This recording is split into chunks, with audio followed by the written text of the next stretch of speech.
Baik, perkenalkan nama saya Ruben Samuel Devranto Situmorang dengan NIM 125140104. Di video ini saya akan membuat tugas video untuk menjawab soal kode rumpang, yaitu algoritma dan struktur data dari kelas RB tentang subprogram dan struct. Nah, pada soal pertama di sini kita disuruh membuat program C++ untuk merekap nilai akhir 5 mahasiswa dengan menggunakan struct dan menyimpan data dan menggunakan subprogram untuk semua perhitungan.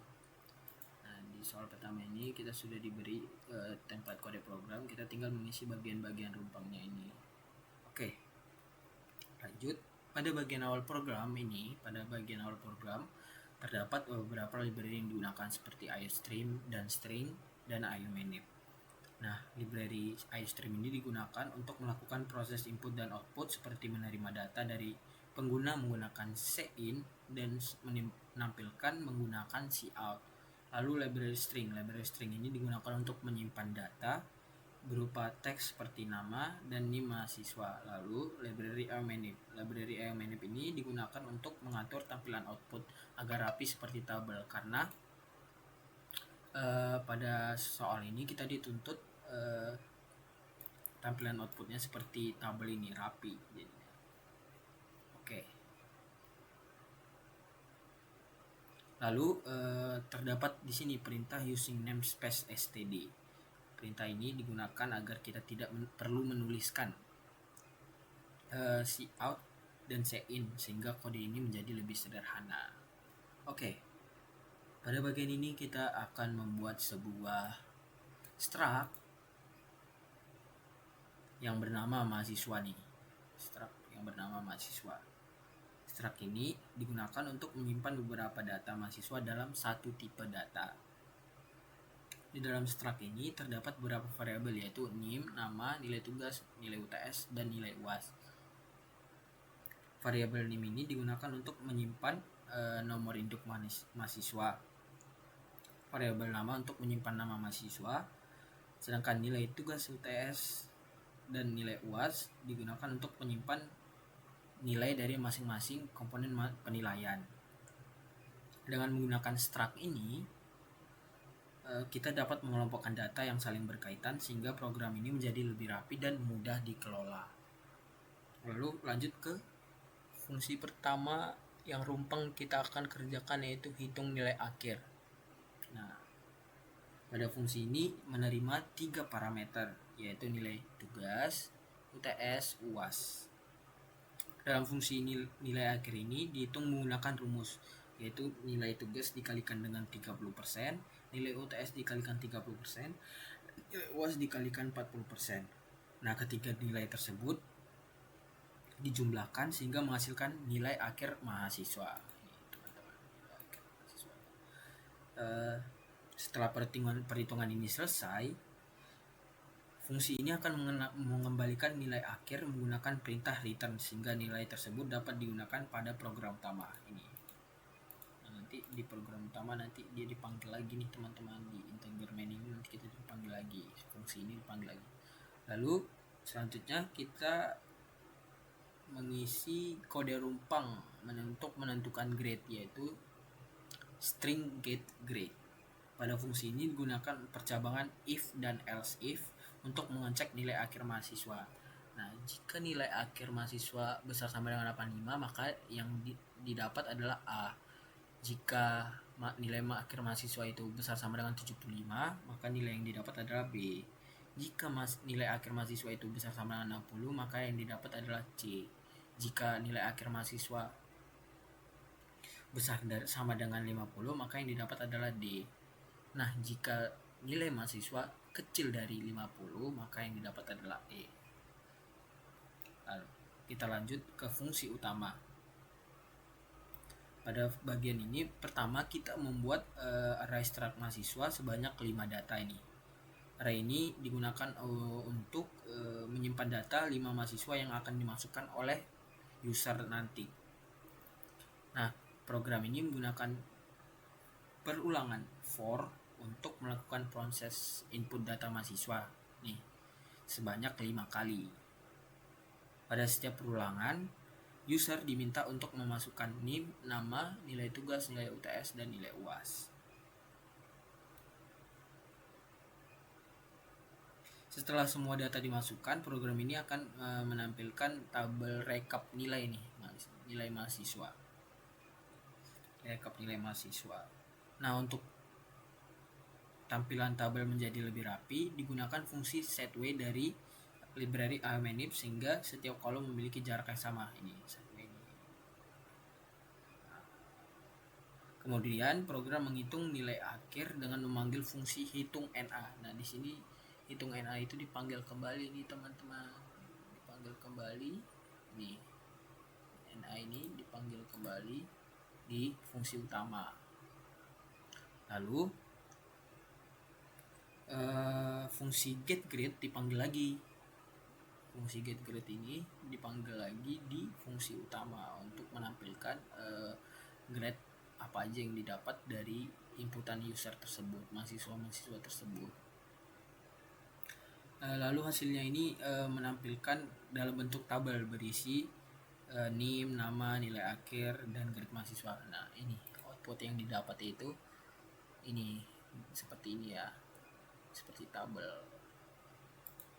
Oke, selanjutnya ke soal nomor 2. Soal nomor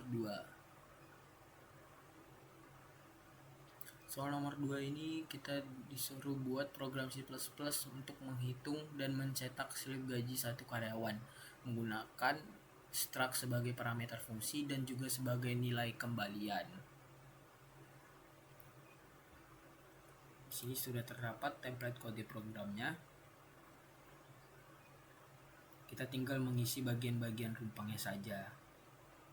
Ya, seperti struct-nya, fungsi pertama, fungsi kedua, fungsi ketiga, dan prosedur empatnya. Oke. Pada bagian awal program kita kembali menggunakan library iStream dan string. Seperti sudah saya jelaskan sebelumnya, library iStream ini digunakan untuk input dan output program, sedangkan string digunakan untuk menyimpan data berupa teks. Lalu terdapat kembali using namespace std yang berfungsi agar kita tidak perlu menuliskan std di depan setiap perintah seperti cout dan cin. Selanjutnya kita di sini mendefinisikan struct di sini teman-teman. Disuruh bagian rumpang ini kita mengisikan struct karyawan. Struct ini digunakan untuk mengelompokkan beberapa data yang berkaitan dengan karyawan. Di dalam struct terdapat variabel yaitu ID, nama, jabatan, gaji pokok, dan jam lembur. Fungsi pertama yang kita tentukan yaitu menginput data karyawan.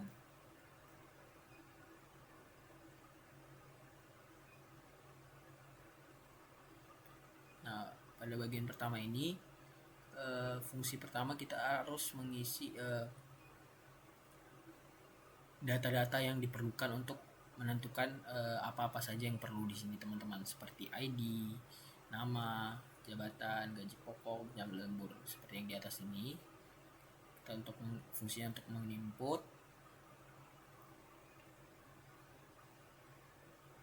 Lalu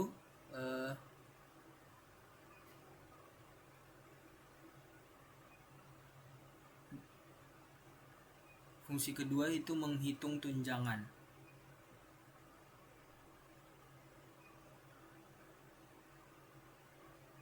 Nih, hitung tunjangan nih teman-teman.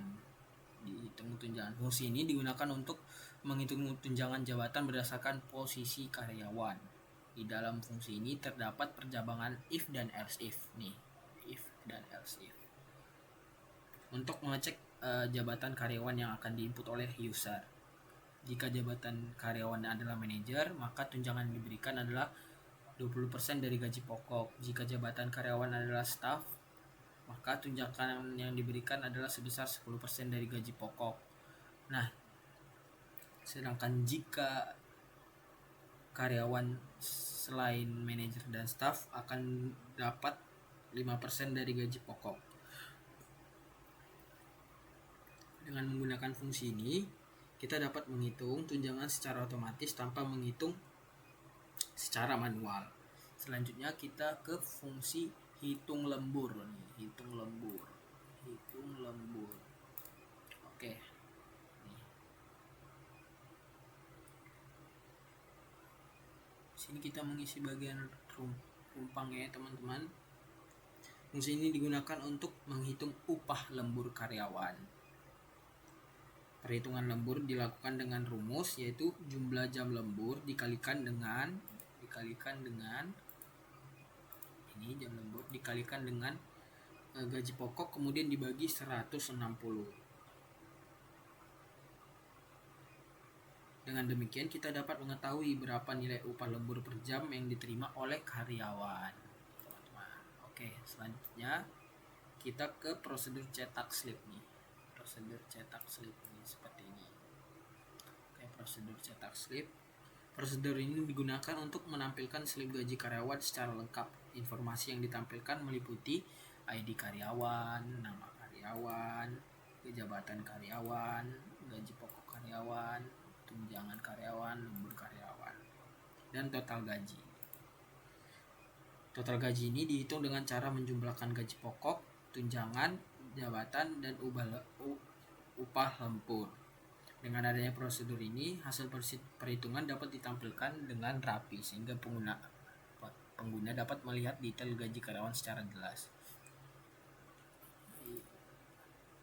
Totalnya ini. Oke. Sini, ini fungsi untuk menghitung total tadi ya, yaitu dengan menambahkan gaji pokok, tunjangan, dan lembur. Oke, kita selanjutnya kepada fungsi main program. Pertama, di fungsi ini, bagian fungsi main program ini memanggil fungsi input karyawan nih, input karyawan di sini nih. Memanggil input karyawan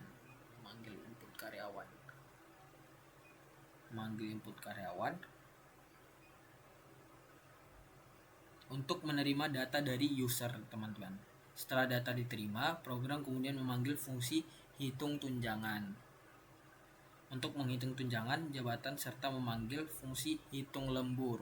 Di sini kita di fungsi utama memanggil hitung lembur lagi, teman-teman.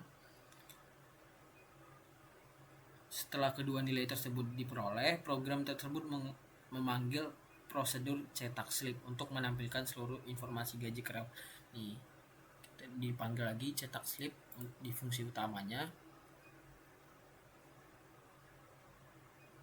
Dengan demikian program kedua berhasil menghitung total gaji karyawan berdasarkan data yang dimasukkan oleh user. Oke, kita coba ya teman-teman.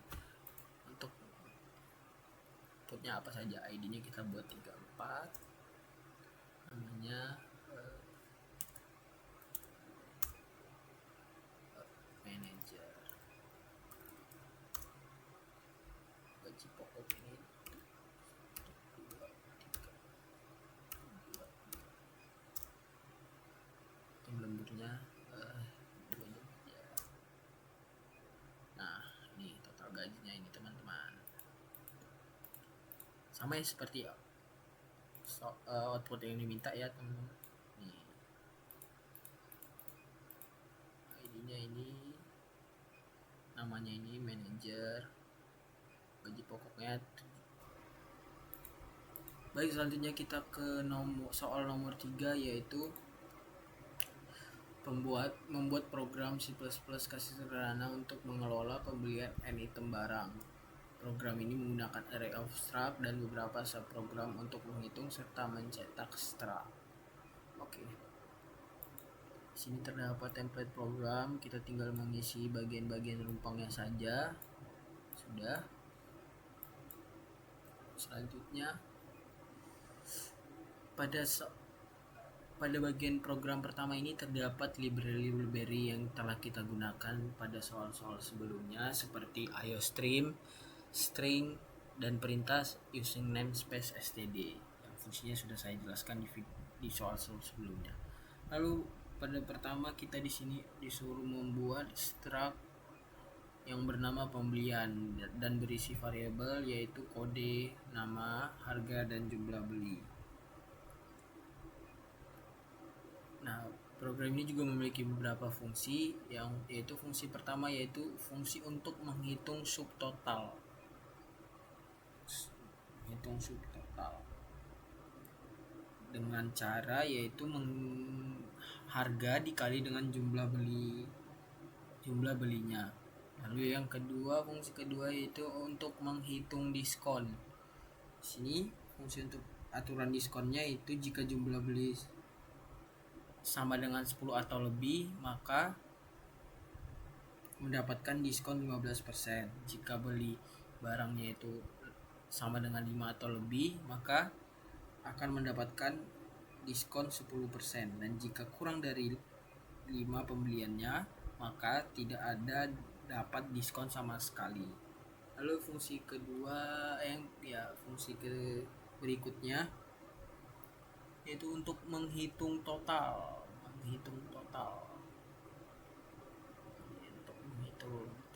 Double subtotal dan double diskon dengan cara rumusnya itu subtotal dikurang diskon yang didapatkan. Lalu di sini program ini juga memiliki prosedur untuk menampilkan detail pembelian ini teman-teman. Untuk menampilkan detail pembelian seperti kode, harga, nama barang,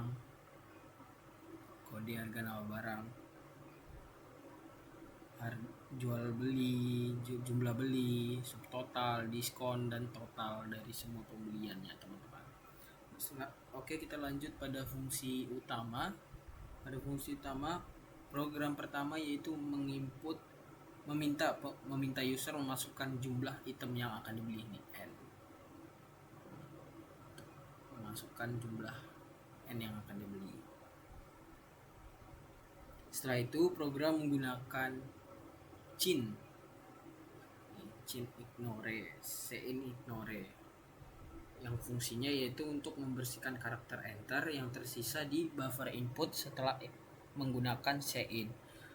Hal ini penting karena setelah program menggunakan getLine untuk membaca teks, jika cin ignore tidak digunakan, maka getLine bisa langsung membaca enter yang tersisa sehingga input teks akan menjadi kosong. Nah, jika tidak ada ini nih, setelah kita memasukkan semua prosedur ini, nanti kalau kita pencet enter, barang yang misalnya nih, barangnya ini ada 2 nih, misalnya ada barangnya 2, kita masukkan data-data barang pertama. Setelah kita masukkan data pertama, kita pencet enter, jika tidak ada ini, kita tidak bisa mengisi kode-kode barang ini lagi untuk barang yang kedua. Itu maksud dari itu ya. Setelah itu program ini akan membuat array struct pembelian untuk menyimpan data beberapa barang. Lalu program menggunakan perulangan for untuk meminta input data setiap barang. Jika barangnya 2 berarti menginputnya 2 kali gitu. Dengan isinya yaitu kode barang, nama barang, harga barang, dan jumlah beli. Lalu setelah semua data dimasukkan, program akan melakukan perulangan lagi untuk menghitung subtotal nih. Untuk menghitung subtotal, menghitung diskon, dan menghitung total harga. Lalu menampilkan detail pembelian. Menampilkan detail pembelian nih. Detail pembelian. Setiap total harga barang juga dijumlahkan ke dalam variabel grand total nih. Grand total ini untuk menjumlahkan semua total harga dari setiap barang-barang yang akan dimasukkan. Terakhir, program akan menampilkan grand total yaitu jumlah seluruh pembayaran dari semua barang yang dibeli. Dari jumlah seluruh barang yang akan dibeli ini. Oke, selanjutnya kita akan mencoba outputnya. Nih, output yang akan diminta yaitu seperti ini ya. Kita mengikuti soalnya saja.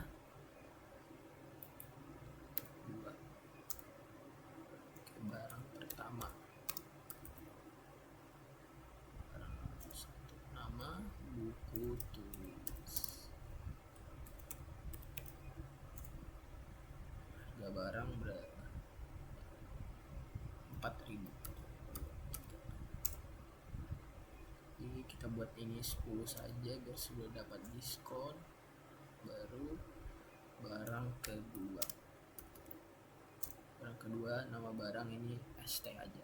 SP. Harga barangnya yaitu 5.000. 5. Oke, nah ini teman-teman hasil output yang didapat dari kode program ini. Oke, baiklah, segitulah penjelasan dari tugas saya. Jika ada kekurangan kata mohon dimaafkan. Terima kasih.